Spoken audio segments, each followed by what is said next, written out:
Hello, I am Kristen, and welcome to day 66 of my carnivore diet journey. Please make sure to subscribe, like, and follow along and comment because I love hearing your comments.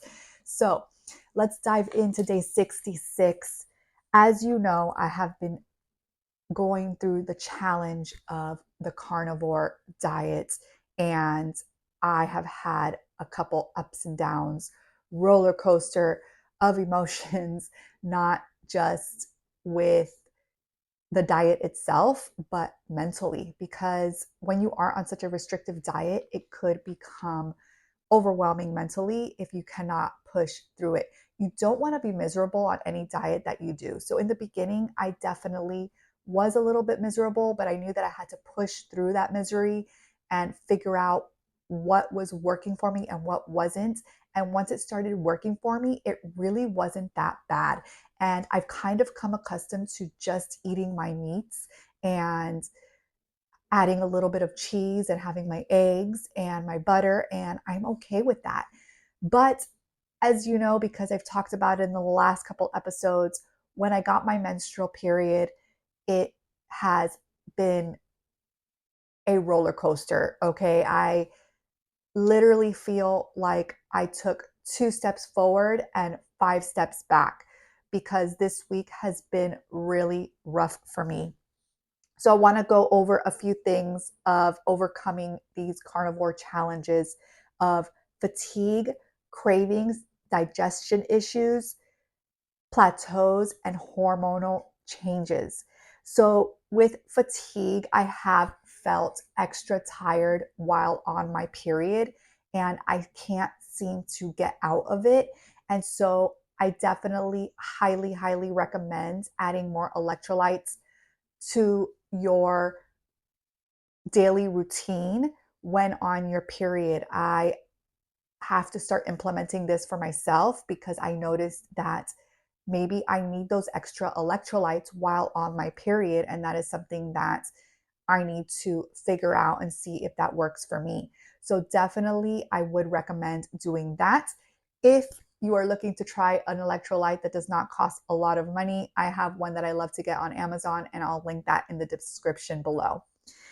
Cravings. Oh my gosh. Cravings of chocolate. And I literally was picturing myself going to the Keys and picking up a key lime pie.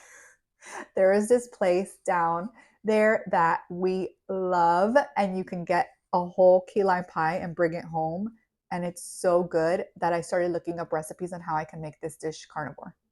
I kid you not, I am working on it. I was just, it is what it is. When I get my period, that's what I crave. I crave a little bit of chocolate, and I don't really crave a lot of sweets. For some reason, I was craving the key lime pie. Usually, I can have a piece of chocolate and I'm good. I have not had any of it. My husband did make us some carnivore ice cream. So, if you have not made carnivore ice cream before, oh my gosh, it at least helps a little bit with the craving. And you can use a substitute sugar if you want to add a little more sweetness and vanilla to it. Totally up to you on where you are with your carnivore journey. But it did help a little bit, and just stay strong for me because your period only lasts a couple of days to a week, right? So if we can get past this week and remember how good we were feeling before the period started, we can get through this. Digestion issues. So for me, I talked about this the other day. I don't know if it's my microscopic colitis or I don't know if it's my period that is triggering some type of issues with my bowel movements. Thankfully, that was right before I got my period and then like that first day or so, but I have been okay and back to normal with my bowel movements. So definitely, I think that it could be just part of my period. I know that in the past, before I started the carnivore diet, I had this issue as well. And so I really do think that there is something there. I am still trying to research and find if there's really like a true middle ground here that is going to tell me, yes, this is why your stomach can get messed up before or during your period. If you have any articles or anything that you have found that relates to this, please, I would love to read it. Just want to learn a little bit more about it and see if there is some type of connection there. Plateaus. Plateaus mentally and physically. I have not really wanted to work out. I am tired. I'm not motivated. I don't want to do any work. This week has been really, really rough for me when it comes to that. And so I just have to keep pushing through. I still woke up this week. I did my workout, but this morning it was rough. It was really rough. I did not want to get up. It was raining outside on top of it all, so I just wanted to stay in bed. I got my workout in, I showered, and I laid in bed for a couple minutes. I did not go back to sleep. Finally got up, made some fresh coffee, and I had a very busy morning, so I had to get going. I had no choice. So I would just highly recommend pushing yourself. As much as your brain wants to tell you that you don't want to do it, get up and do it because it's still going to be good for you. Do I regret working out? Hell no. Would I have regretted not working out? Yes.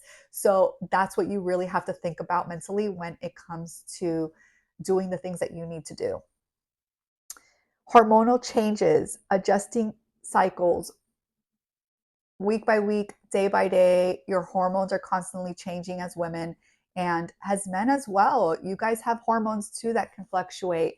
And we just have to remember that sometimes we need to figure out what is going on with our body right now and not just jump to the conclusion and quit and stop what we're doing just because we're having a bad day, 2 or 3, or in my case, going on like 4 or 5. But every day is going to be different. There's going to be challenging days and there are going to be better days. And I look forward to the better days. So today, I just wanted to review those things with you and say that you are not alone on this journey. If you've been struggling, I know a few of you have struggled with the carnivore diet and just felt like you could not do it. I highly recommend starting again with the right mindset and now knowing what you need to do, prepare for it. If you cannot do, and I've said this before, just red meat, eggs, and butter and salt, that's okay. Switch it up because it could get boring for some of us. And so for me, I love to switch it up with the chicken and the seafood and just bacon and eggs and just mix it up because yes, it can get boring and see what your body can handle. Pork rinds are a good little snack. Cheese, I love cheese. So those are my snacks. Charcuterie type meats, although not super highly recommended, every once in a blue, if you need to switch it up, get a little charcuterie board. Really, really good, right? And try to do at least 30 days, even if it's a reset of your body and eliminating all the other junk that maybe you have been eating. If you're going back into keto, I highly recommend doing the research on vegetables and seeing what they may do to your body so that you can keep an eye on that and know that not all vegetables are the same. So for me, I cannot do, and I know that when I start to do the reintroduction, I know that I'm not going to do good on broccoli and cauliflower and vegetables like that because I know for a fact before I would get super gassy and super bloated, and I don't want to feel like that again. So I definitely look forward to reintroducing maybe some fruit and avocado and things like that. Just to add a little bit more fun into my food and a little more options.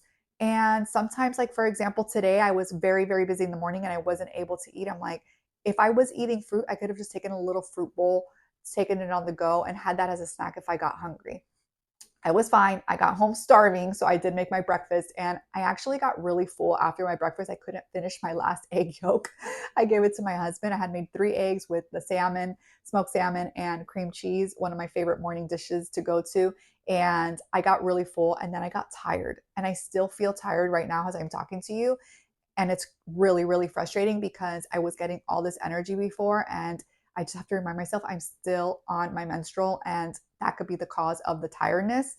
And so I'm just going to push through and I'm actually going to go take some electrolytes after I finish here with you because I think sometimes when you talk things out loud, as I talk to you, I start to get like this revelation of what I might need to do. And so I'm going to go try that, and I will keep you posted on how I feel afterwards. And I hope that you are doing a lot better on this journey. If you are still following me just to follow me, thank you so much. And I look forward to hearing about your journey and where you're at. And I will see you again tomorrow for day 67.